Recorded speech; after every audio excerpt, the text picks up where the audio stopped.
So Tom, let's dive straight into it. The posture, another really important aspect of playing this game well, would you say? Absolutely, yeah. I mean, how you address and set up to the ball, if you have an athletic posture, you've got more chance of having an athletic swing. So I always find that people will kind of, if they're office workers or they're on the keyboard or on the phone, there'll be a lot of hunch to the shoulders. They won't be too sure about how far away they should be standing from the ball. So I always offer just a nice self-calibration tool to go through for each individual player, because the posture is relevant to the individual's arm length and height.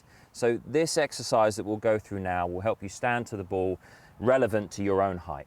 Okay. So once we've got our hands on the club perfectly, we've got a nice grip, I'll come and stand next to you here. Yep. So just soften those arms, okay, and go with straight legs and a straight back just for now, okay? So what we're gonna do now is we're gonna unlock the knees. Now I say unlock the knees because what happens if you start to flex too much, you reduce your hip mobility in your swing, which is not what we want. No. So straight legs and straight back. Okay. Unlock the knees, and then from this position, you're going to tilt down from your hip until the club reaches the ground, okay? Okay. Now you're just going to very naturally keep that back nice and straight and tilt down until that club connects with the ground.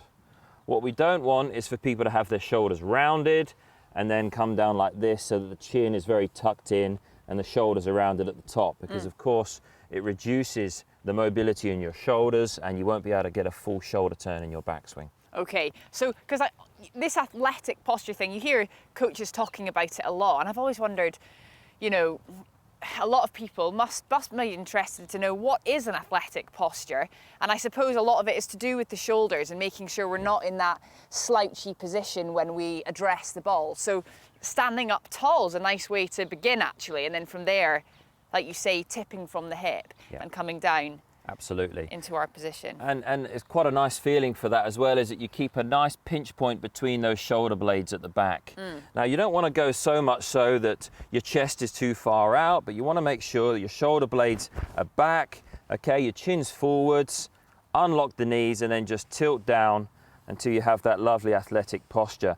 And the way that I describe it is nice sharp angles. Okay, now a lot of people that I see will kind of have the bent knees and the hunched shoulders. Yeah. And again, no hip mobility, no shoulder mobility, and then you're just relying on your arms to swing the club. Of course. Whereas this way round, if we go with a nice unlocked knee position, hip bend, sharp angles here at the top of your spine, you can then create a full rotation in your hips and in your shoulders. And what about the weight in my feet? Because if you are hunched and, you know, in a bad position, the weight tends to fall back into the heels a bit too much. So where do you like the weight to be? So very much in the balls of the feet. Okay. Okay, in the center point of your feet, which is just along here.